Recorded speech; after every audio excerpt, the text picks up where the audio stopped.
Online TV. Taswira ya taaluma na inahatarisha usalama, wakati mwingine inapoteza rasilimali na inapunguza imani ya wananchi.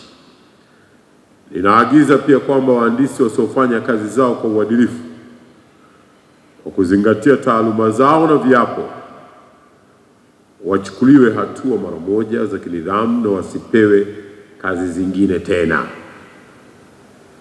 Hapa naomba nirudie. Inaagiza pia kwamba wahandisi wasiofanya kazi zao kwa uadilifu, kwa kuzingatia taaluma na viapo, wachukuliwe hatua mara moja za kinidhamu na wasipewe kazi zingine tena. Napenda niwapongeze tena washiriki wote. Napenda niipongeze kamati ya maandalizi pamoja na bodi kwa kuandaa mkutano huu kwa mafanikio makubwa, na niagize bodi kwamba mapendekezo yote yanayotokana na mkutano huu yawasilishwe wizarani kwa utekelezaji kama hadidu ya rejea na working tool. Na mwisho, naomba niwatakieni safari njema. Nimesema kaimu msajili, mada kuu mlioichagua na kuijadili mwaka huu ni wajibu wa wahandisi katika kutekeleza dira ya taifa ya mwaka 2050. Mada hii ni muhimu sana katika kuimarisha maendeleo ya nchi yetu. Nimefurahi kusikia kwamba pamoja na mada kuu mmejadili mada zingine ndogo zipatazo 7 zinazogusa maendeleo ya wananchi wa kawaida. Nadhani mtakubaliana nami pia kwamba watu wa mada walikuwa mahiri na washiriki mmejadili mada zote kwa umahiri mkubwa. Nina hakika kwamba mmejadili kwa kina sana mada hizi muhimu, na kutokana na mapendekezo na kutakuwa na mapendekezo ambayo yatasaidia sana katika maendeleo ya nchi yetu.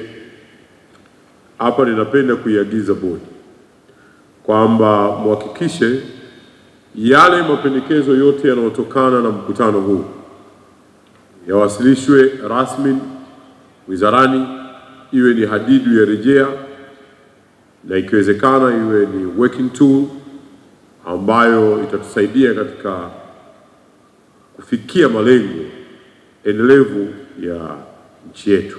Liza leo hii mkutano wa wahandisi wa mwaka, mkutano wa 22 ambao umehudhuriwa na wahandisi wapatao 1400 kutoka nchi nzima, sehemu zote za nchi hii ya kwetu. Mada kuu ambayo tulikuwa tunazungumzia katika mkutano huu ilikuwa ni ushiriki wetu katika dira 2050. Lakini vile tuliangalia ushiriki wetu katika dira 2025 ulikuwaje. Kwa kulikuwa kuna mada kama 7 ambazo wawasilishaji walizowasilisha kwa wahandisi, ambayo ilikuwa ni pamoja na kuchambua dira 2050 na kuangalia maeneo ambayo wahandisi tutaweza kushiriki ili kuweza kuleta mafanikio, kwanza katika mipango midogo midogo ile ya miaka 5 na katika mpango mzima wa dira 2050. Basi baada ya leo, kesho tutakuwa na marathon ambapo wahandisi zaidi ya 100 wamesajili kushiriki, na lengo la hii marathon ni kupata fedha kwa ajili ya kusaidia wanafunzi wa kike wasome science na technology ili baadaye waje wawe wahandisi. Mhandisi Emmanuel Maloli kutoka TANROADS mkoa wa Dar es Salaam.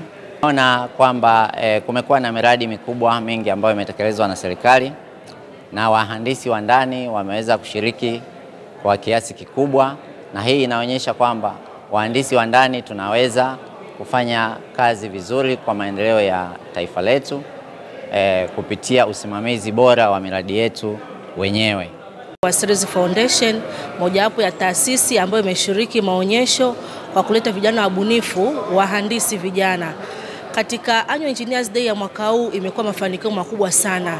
Kwa upande wetu sisi, kwa upande wa maonyesho, tumetembelea na wahandisi wengi wa kutosha ambao wamekuja kuona namna ambavyo vijana wahandisi wabunifu walivyoleta miradi yao mbalimbali. Kama watuaji wa maonyesho, tumeweza kuona jinsi ambavyo wahandisi wamenufaika na kongamano la mwaka huu. La pili pia kwetu sisi watu wa maonyesho tumeweza kunufaika kukutana na watu mbalimbali na wahandisi kutoka maeneo mbalimbali ya nchi hii. Nitoe rai kwa wahandisi wote.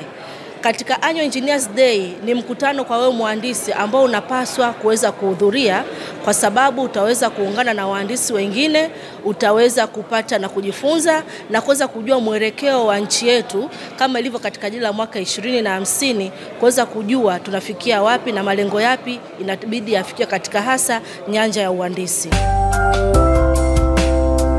KM Online TV.